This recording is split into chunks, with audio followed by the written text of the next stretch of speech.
The oil and gas industry has seen a wave of deal making. Now the offshore oil drilling sphere is getting in on the action. Noble Corporation among the latest names eyeing an acquisition. The offshore drilling contractor putting in a cash and stock deal to acquire Diamond Offshore Drilling. And Noble Corporation CEO Robert Eifler is joining us now for a closer look at consolidation in the energy sector. Robert, thank you for being here.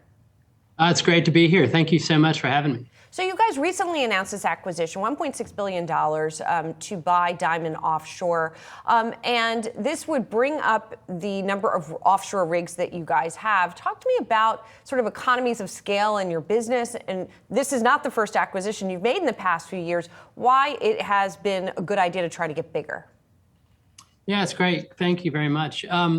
Look, scale is really important right now, and I think throughout all of the energy space, as well as in services, investors are rewarding scale. In our business, specifically in offshore drilling, we have a large number of very sophisticated customers across the globe. So we drill for some of the largest companies in the world, and they have a lot of needs. And in order to meet those needs globally, we need to have enough assets so that we can spread our investments around technology and innovation across a bigger base. And so we've been on a journey here for the last few years where we've made 3 major mergers and acquisitions, culminating this week with the Diamond acquisition that really has given us a new level of scale that's letting us do a lot of really interesting things for our customers across the globe. Robert, I am curious with this acquisition, any concern for regulatory risk in your opinion? Well, we've announced a closing date of first quarter next year and perhaps even a little bit quicker than that. And so we're very confident around that timeline. Of course, we will apply with a handful of regulators around the world. But this is still a very competitive business. It remains fragmented, and we're very confident around the path forward. As I mentioned earlier, Robert, this is not the first acquisition you've made. It's not even the biggest one. You bought Maersk Drilling back in 2022. After Diamond, you done? Or is there still room to grow after that?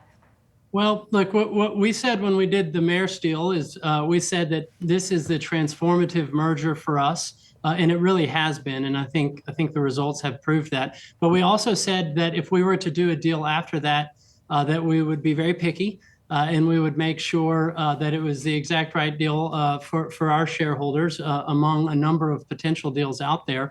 And so I think when we announced this deal earlier this week, we've been extremely pleased with the results from that. In fact, I think the entire sector traded up the day we announced it, and including ourselves, of course. So I guess what I would say is, like any company, we will continue to look at things that are accretive for our shareholders, but we will get ever pickier each time. Robert, I want to get your take on a headline that made some news here from the IEA saying global oil demand, they forecast, is going to peak by 2029, and then it's going to begin to contract the following year, they say, as the U.S., other non-OPEC countries add to supply. Is that what you see, Robert? Does that sound accurate to you? Yeah, look, what I would say is that for sure we see an expanding market for the next 5+ years. And then from there, it is extremely difficult to predict. That's one of the unique features, I think, of the energy industry right now, is that the range of predictions past around 2030, and particularly when you get out to 2045 or 2050, is massive. You've got everything from OPEC and others predicting that oil demand could be up by 10 or 15% from today, to other outcomes where it could be down at 25% of current. And so, look, we're a service business. We have a scale to last through cycle. And we have some of the best assets in the world in our fleet. So we're positioned for whatever range of outcomes might come.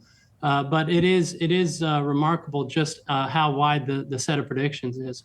And there are some predictions as well that as we see growth in the shale region in the U.S. start to taper a little bit, that we'll see more demand for offshore exploration and production. You know, I was taking a look at the offshore rig count. just globally, as tracked by Baker Hughes, and it's rebounded, but we still see lower than where it was pre-pandemic. Do you think that in general you're going to see more of an expansion in your industry as we see the demand for oil and gas persist and the need to look in different places to get it kind of persist as well? We do. We think we'll see demand increase, particularly in the deep water segment of our business.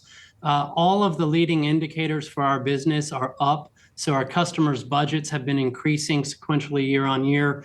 FIDs, which is kind of a predictor, sanctioned projects, which is a predictor of future years, are up and are predicted to continue to go up. You've got things like subsea tree orders that show positive signs for the future. And just looking more specifically at our own business, our backlog of tenders, our open tenders, I think is the highest than it's been in 10 years.